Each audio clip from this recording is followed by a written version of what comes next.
Soalnya ini kan memasukkan sesuatu gitu kan ke organ hewan gitu kan.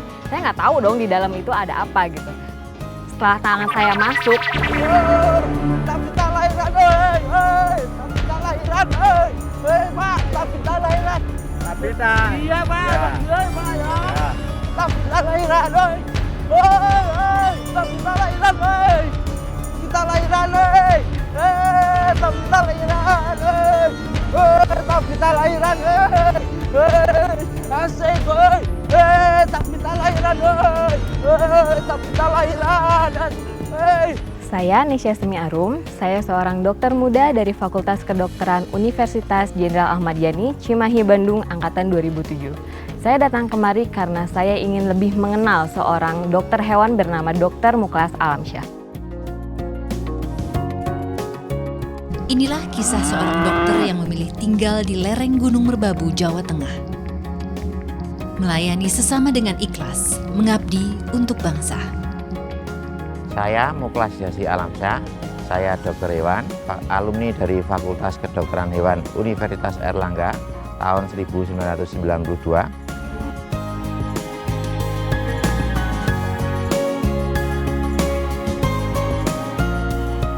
Gimana, Pak? Tabita udah lahiran belum? Genap 9 bulan 3 hari Tabita melahirkan. Tegang, takut, bercampur keraguan mengiringi proses persalinannya. Membantu melahirkan seekor sapi itu merupakan pengalaman pertama saya. Saya bingung pertama, sama nggak ya proses persalinan antara sapi dengan manusia?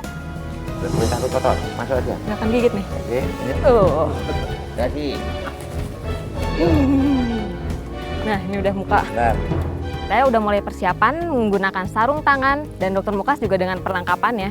Nah, setelah saya sudah siap, dokter Muklas menyuruh saya untuk melepas sarung tangan. Wah, kok dilepas? Masuk lagi dulu, masuk lagi. Tangannya kurang masuk. Soalnya ini kan memasukkan sesuatu gitu kan ke organ hewan gitu kan. Saya nggak tahu dong di dalam itu ada apa gitu. Setelah tangan saya masuk, saya tuh yang bener-bener, aduh ini apa di dalam gitu kan. Yang terasanya geli, terasa yang si kontraksinya dari si sphincternya itu yang merenggut-renggut tangan saya. Dan saya juga bener-bener takut gitu. Saya tuh takutnya digigit nggak ya ini, gigit nggak ya kayak gitu-gitu. Dan situ si yang bikin geli dan berlendir itu dari plasentanya sendiri itu memang. Lalu si dokter menyuruh saya untuk memecahkan plasentanya dan saya pecahkan akhirnya, dan di situ terbungkus yang membungkus kaki dan kepalanya sapi. Dari situ kita mulai mengeluarkan kaki sapinya yang pertama kali, kita berdua saling membantu. Coba. 1, 2. Bentar ya, Pak. Lemas juga ya. Tuh. Nah, ini udah muka. Bentar. Terus ke sana, Mbak. Iya. Taman nih. Taman.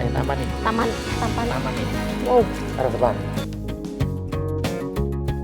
Seperti proses melahirkan pada manusia, induk sapi Tabita harus berjuang untuk sang buah hati yang diberi nama Cecep.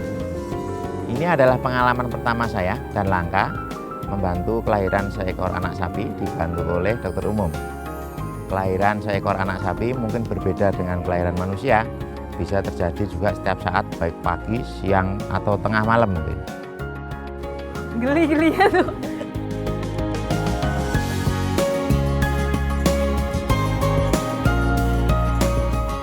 Anak sapi Cecep lahir normal dan cukup lancar. Usai lahir, kecupan dan jilatan dari induk sapi Tabita diyakini menjadi daya imun dan membuat anak sapi cepat berdiri.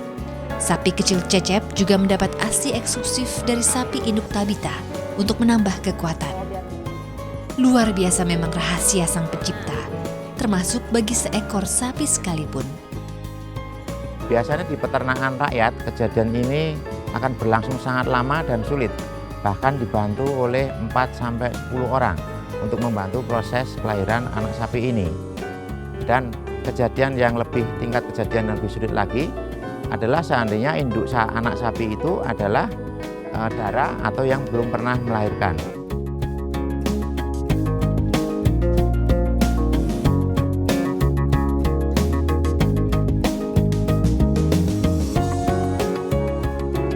Bersama Dokter Muklas, saya belajar banyak hal.